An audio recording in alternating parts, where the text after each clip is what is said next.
The GMC Canyon has been fully redesigned here for the 2023 model year, along with its sister truck, the Chevy Colorado.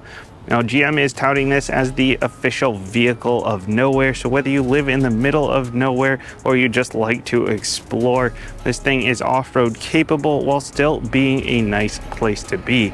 Now, chances are if you're dropping 50 grand on the truck, it also has to do your daily duties.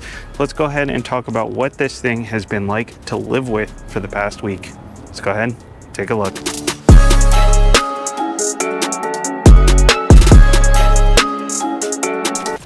The last generation of the Canyon had about 4 different powertrains. This year, there is just the one powertrain. It is a 2.7 liter turbocharged engine in here. It is a 4-cylinder, makes 310 horsepower. More importantly, it makes 430 pound-feet of torque, and that has made it to an 8-speed automatic. Up in the front here, really nice looking front end. I really like the design that they've got going on here. Lots and lots of cooling in here. You got your AT4 badge since we're in that spec here. You got the LED, full LED daytime running lights, headlights. We got the auto on off, the high beams. You got fog lights standard, and this one really just a nice looking front end, functional. You can get skid plates up here on the front if you need those. This one does not have those optioned. Love the contours of the hood here. Just really, they did a good job with the design of this truck. From the side here, we're looking at about 213 inches overall, which just barely fits in a parking space up here in New England. It overhangs just by a little bit. So, you know, the parking spaces are a little bit tighter up here in this part of the country. 131 inches on the wheelbase here. You can get these wheels in all kinds of different varieties. You've got 17s, 18s, all the way up to 22s. You get them on mud tires, you can get them on all terrains, you can get them on all seasons. This one here has the 18s with all terrains on them. You can even get beadlock capable wheels if you need that. Got a 2-inch lift from factory. If you get that AT4X all the way at the top, that top spec, then you get an extra inch. You get a 3-inch lift from factory. So this one's sitting at about 9.6 inches of ground clearance.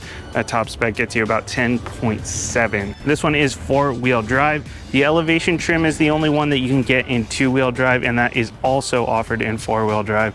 But the rest of the trims are 4-wheel drive only. You get the automatic rear locking diff in this one. If you get the AT4X, then you get 2 locking diffs, one on the back and one on the front, and you can actually control that yourself. Nice little touch here, keyless entry with lock and unlock, mirrors with blind spot monitoring, a little bit of trim around to break up the white.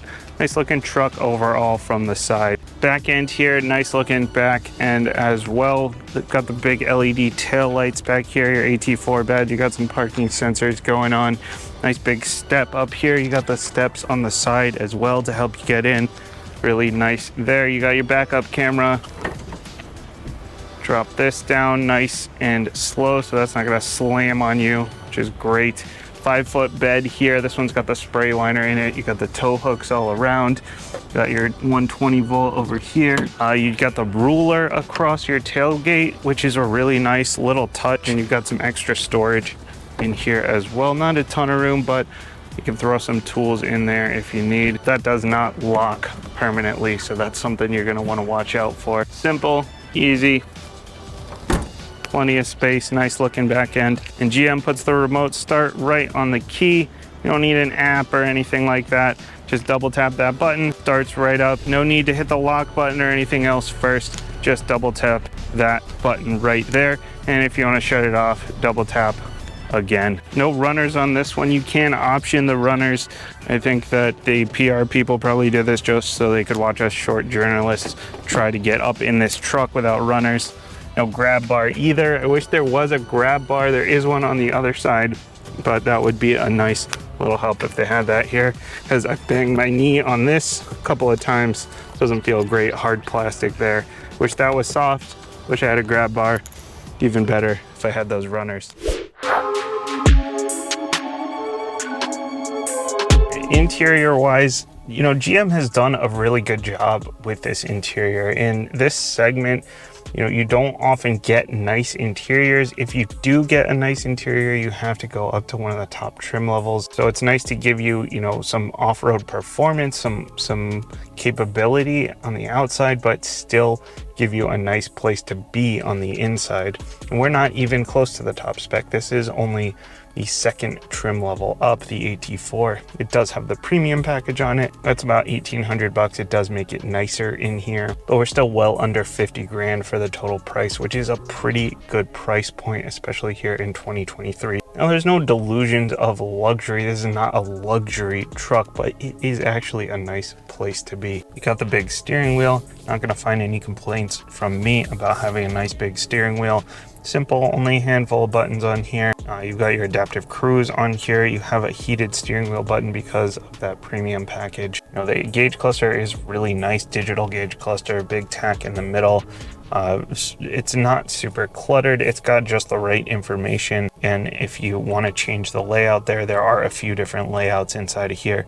And if you're going off-road, you can check your pitch, your roll, your steering angle, telling you what your transfer case is set to. It's got all the right information. There's only one stock, so that's a little bit awkward. The windshield wiper settings are like a little nub on the back here, and it's a little bit tough to get the right setting, which is a little bit annoying. And the lights, there's no setting for your lights on the stock, which is a little bit of a strange choice. You know, the lights are actually buried in the infotainment. So if you're like me and you just set your lights to auto and then you just leave it alone, then that's probably okay. But if you're somebody that likes to get in your truck and turn on your lights to know that they're on, it's gonna be a little bit of an adjustment since those are buried in here. Now, speaking of that infotainment, is a Google-based system. It's got Google Assistant, it's got Google Maps for your navigation, which is pretty nice because it's a little more robust than if GM had home rolled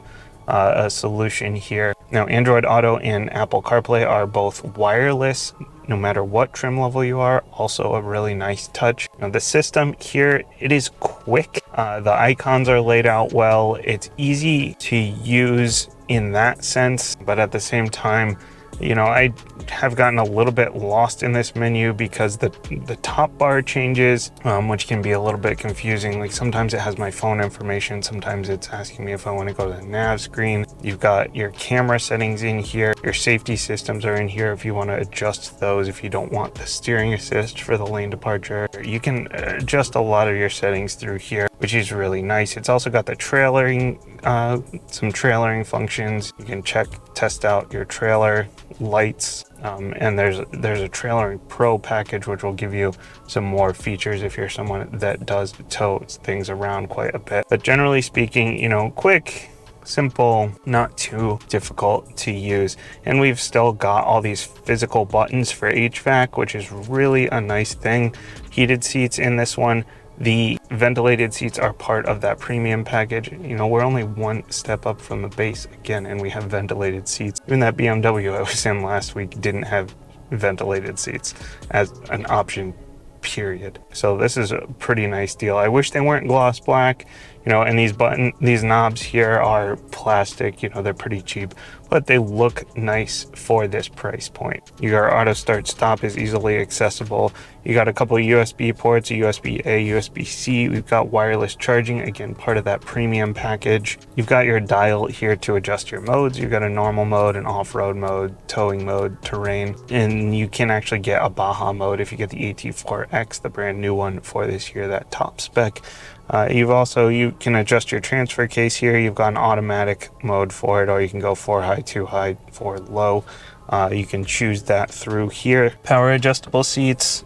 These are the leather perforated seats, again, because of that premium pack. These seats are pretty comfortable. They're not super aggressively bolstered. They're just enough to keep you in place. They're comfortable. I really have no issues with these seats. $1,000 for the sunroof. First time you can get a sunroof. Back seats are just under 35 inches of legroom. They actually feel a little bit tighter than that.